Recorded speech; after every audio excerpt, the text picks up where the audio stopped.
La deuxième partie de mon témoignage est en février 2022 encore. Lorsque j'écris ma vision sur chaque aspect de ma vie, je commence premièrement sur pas l'entrepreneuriat, mais le domaine professionnel. Ça fait plusieurs années que je semblais stagner dans ma vie professionnelle. J'étais bien payée. Je dis bien payée, je gagnais 2500 euros par mois. En Île-de-France, c'est un très bon salaire.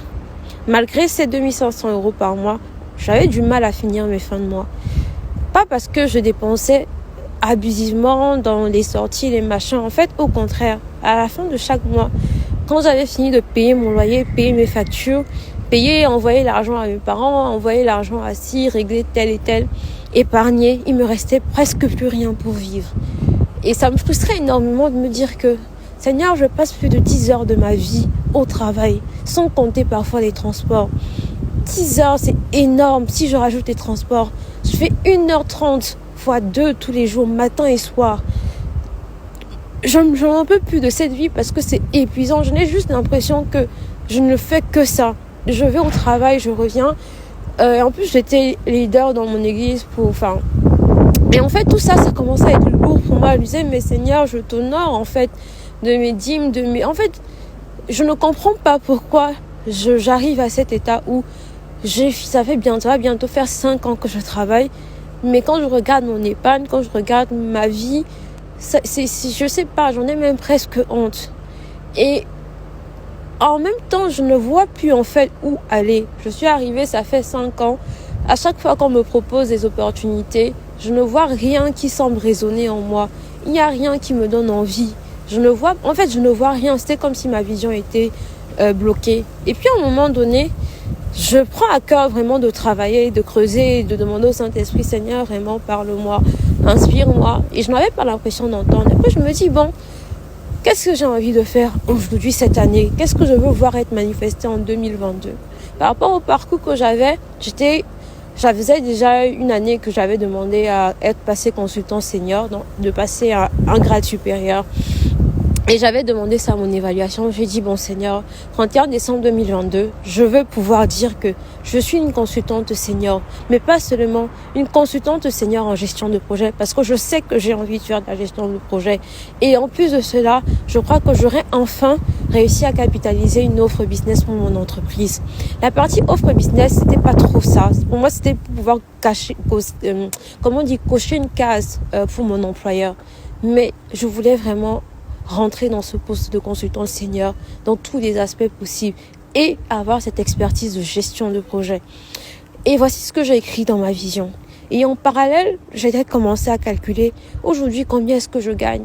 Combien est-ce qu'il faudrait que je gagne en 2022 pour pouvoir être quand même à l'aise et ne pas me ressentir étouffée. J'ai fait ce calcul. Et quand j'ai fait ce calcul, je me suis dit, Seigneur, en tout cas, si tu veux me donner, moi je prends. J'ai dit ça comme la blague. Voici l'année est passée. En janvier ou février passé, mars, je reçois en fait je me souviens plus très bien de la temporalité, mais en fait c'était le moment des passations de grade dans mon entreprise. Mon manager me dit, oui, tu as une très bonne augmentation, tu vas passer consultante senior, mais c'est pas très sûr et tout. Et je me dis, ok, en tout cas si j'ai l'augmentation, moi ça me va, hein. Il me donne l'augmentation, j'étais à 43 000. Je suis passée à 48 000 euros et j'avais demandé 55 000. Et j'avais pas eu les 55 000 en question. Et quand j'avais fait mon calcul, en fait, j'avais dit, Seigneur, en fait, pour pouvoir vivre à l'aise, il me faut juste 51 000. Ce qui veut dire que dans les 51 000 que je vais avoir en salaire brut, j'ai de quoi faire des dépenses sans avoir à dire que est-ce que ce mois je vais me coiffer ou est-ce que je vais m'acheter un nouvel vêtement. Ça paraît puéril, mais parfois il y a des fois où on a juste envie de se faire du bien en dehors de toutes les dépenses un peu monotone qu'on peut faire dans la vie. Et là, je me disais, cette fois-ci, je pourrais quand même à la fois me faire coiffer et peut-être, aller au spa une fois par mois. C'est à peu près ce type de calcul que j'avais fait. Et quand il me dit 48 000, je dis, merci Seigneur, je suis vraiment contente et tout. Et j'étais vraiment, vraiment reconnaissante par rapport à ça. Mais j'avais toujours l'impression que j'étais en train de stagner par rapport à ma vie professionnelle. J'étais toujours dans la même mission. J'étais toujours sur la même mission, chez le même client. J'avais toujours l'impression que déjà j'étais déconnectée de mon entreprise et j'étais plus connectée à mon client qu'autre chose. Et en discutant avec mon client, il me dit ouais, mais par rapport aux autres consultants qui sont dans l'entreprise, tu es quand même sous-payé, machin et tout. Bah, je peux t'aider à trouver un autre travail. Je me dis bon, je commence à faire mollo. Et c'est toujours dans la même période où la servante revenait sur le message selon lequel Dieu veut qu'on remette de l'ordre dans sa vie. Et en même temps, quand je disais Dieu veut qu'on remette de l'ordre dans sa vie, ça touchait en fait à tous les domaines de ma vie, que ce soit par rapport à ma marche avec lui. Et au mois de mai, j'ai vraiment senti que ça, c'était la période où il faut que je vois où je me situe concrètement par rapport à ma vie professionnelle. J'ai recommencé à faire mon CV.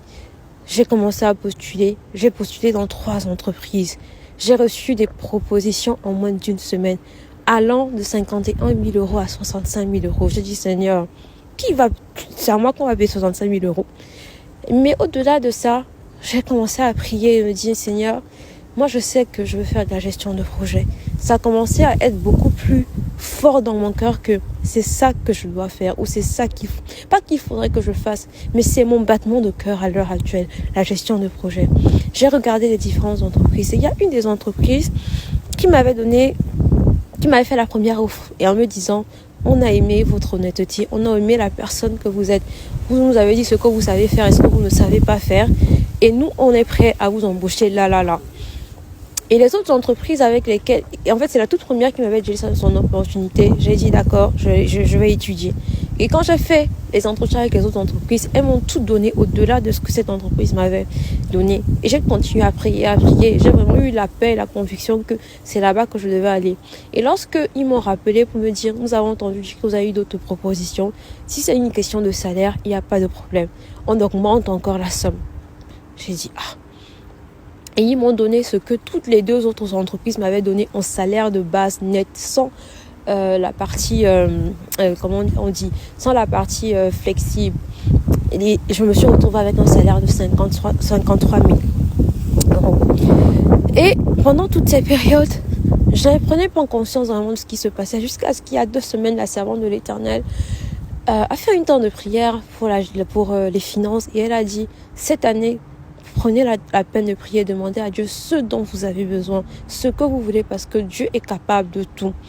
Et à cet instant, pas pendant la prière, mais 2 jours plus tard, j'ai eu ce sentiment où Dieu m'interpellait d'aller regarder ce que j'avais écrit il y a quelques mois de cela, par rapport au salaire que je souhaitais avoir.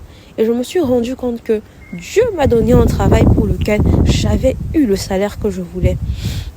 Et quand il m'a donné cette conviction d'aller regarder par rapport à ce salaire, il m'a encore envoyé regarder qu'est-ce que tu avais écrit en début d'année. Et pourquoi est-ce que Dieu m'a encore envoyé regarder ça? Et c'est après que je me suis rendu compte. C'était quand j'ai commencé à travailler en septembre, parce qu'entre-temps, quand j'ai démissionné, j'ai demandé un préavis pour pouvoir me reposer. Mais bon, ça c'est un autre témoignage. Je n'ai pas vraiment pu me reposer. J'ai commencé mon travail. Quand j'ai commencé mon travail, tout semblait être contre moi. J'avais l'impression que je ne comprenais rien. Je ne savais même pas ce que j'étais en train de faire là. À chaque fois que je voulais aller au travail, j'avais toujours l'impression qu'une angoisse me dépassait, une angoisse me possédait. Tout ce que je voulais faire, je ne comprenais rien du tout. Chaque fois, ça ne se passait pas bien dans mes réunions. Je me sentais tellement banalisée, je me sentais apeurée. Tellement apeurée que je perdais mes moyens à chaque fois qu'on me demandait de prendre la parole. Je me demandais, mais qu'est-ce que je suis venue faire ici? Est-ce que je dois vraiment faire la gestion de projet? J'avais l'impression qu'aucune de mes connaissances, aucune de mes expériences professionnelles passées ne me servait réellement là où j'étais. Et à partir de là, quelque chose s'est mis en place avec le Saint-Esprit. Quand j'arrivais au travail, je priais. Quand j'étais dépassée par une réunion, je partais prier. Quand j'arrivais au travail, c'était comme je disais, Seigneur, en tout cas, tu es mon papa, je tiens ta main, on part seulement. Et au fur et à mesure, c'est comme ça que ça s'est fait. Et un jour, quand j'étais au travail, il était peut-être 20h. J'étais là, je priais, je me disais, mais Seigneur, comment je vais faire? Je suis dépassée. Et à un moment donné, il y a ce réma qui est monté en moi. Je suis ton avantage. Et à partir de ce jour, j'ai compris que là où je suis, rien de ce que j'ai connu par le passé ne me servait, si ce n'est le Saint-Esprit. Et je me suis rendu compte, ici à la fin de cette année, que Dieu est venu me chercher dans le domaine où il savait que si je ne corse pas ou je ne dis pas ce qu'elle pense qu'elle faisait depuis le début par elle-même, elle ne va jamais comprendre que ce n'est pas par elle qu'elle le fait, mais c'est par moi. Et je rends toute la gloire à l'Éternel parce que j'ai vraiment l'impression, en tout cas, où j'ai cette assurance que je suis rentrée dans ce que Dieu m'a appelé à faire professionnellement. En tout cas, l'une des premières bases a été posée. Et quand je suis rentrée, ça n'a pas été facile. Et je veux juste encourager quelqu'un à se dire que Dieu sait ce qu'il a mis en nous et Dieu sait le potentiel qu'on a pour les choses qui nous a d'avance qualifiées. Et parfois, c'est nous-mêmes qui regardons par rapport à ce que nous pensons être ou ce que nous pensons avoir reçu ou par rapport à nos propres forces et qui nous font nous limiter. Et lorsqu'on arrive sur le plan de notre destinée, ce n'est jamais simple, ce n'est jamais facile. Parce que je suis arrivée là où Dieu voulait que je le sois. Mais tellement j'étais apeurée, tellement je me voyais insignifiante, que même parfois quand je me présentais, juste pour dire que j'étais tellement pas du tout, me sentais tellement pas à ma place. Je voyais toutes les personnes qui étaient autour de moi, des personnes âgées qui étaient juniors, confirmées. Et moi, je me voyais la jeune fille de 26 ans, 1m58, 46 kilos à peine. J'avais même honte de dire je suis consultante senior parce que je me sentais tellement pas à ma place. Je me disais mais qui va me prendre au sérieux? J'étais tellement apeurée. Et je me rends compte que c'est ça en fait. Rentrer dans sa destinée ou recevoir ce que nous avons demandé à Dieu ne veut pas dire que tout va être facile. Et à la même période, quand je commençais à me plaindre, il y a une des choses sur quoi Dieu m'a interpellée. Au même moment, je me rendais compte que tous les matins, il y avait une personne qui venait au même moment que moi au travail, soit avant, soit légèrement après moi. On était tous les deux, soit à 8 heures ensemble au boulot, soit on partait à 20 heures. Et une fois, on était seuls, j'ai l'impression que quelque chose me dit, va un peu lui demander qu'est-ce qu'il fait, machin et tout. Et quand je veux lui demander, il me dit, ça fait 3 mois aussi que je viens de commencer mon boulot. C'est un peu compliqué, c'est un peu nouveau. C'est pour ça que je viens aussi tôt et je viens aussi tard. Et je me suis aussi rendu compte que, en fait, tu fonctionnes un peu comme moi. Et je me suis dit, mais si quelqu'un j'ai Jésus, il est mon avantage. Mais ça ne veut pas dire qu'il a dit que tout allait être simple pour moi. Donc si cette personne qui n'a pas Jésus dans sa vie, c'est aussi dit que, en fait, il faut que je me bouge. Qui suis-je? Parce que je suis enfant de Dieu, non, je vais m'asseoir et Dieu va faire. Non.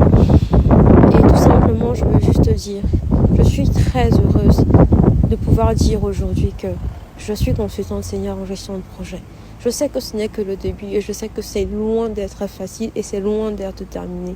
Mais je me suis rendu compte que Dieu sait ce qu'il a mis en nous et que nous continuons toujours à avoir la foi en lui. Je bénis le nom du Seigneur, je le bénis pour sa servante, je le bénis pour tout ce qu'on a reçu cette année. Parce que c'est au fur et à mesure d'entendre ses paroles, d'entendre ses enseignements, d'entendre ses méditations que je suis arrivée à me rendre compte que Dieu reste et demeure notre Père et il est présent dans tous les aspects de notre vie. Je rends toute la gloire à l'Éternel. Amen.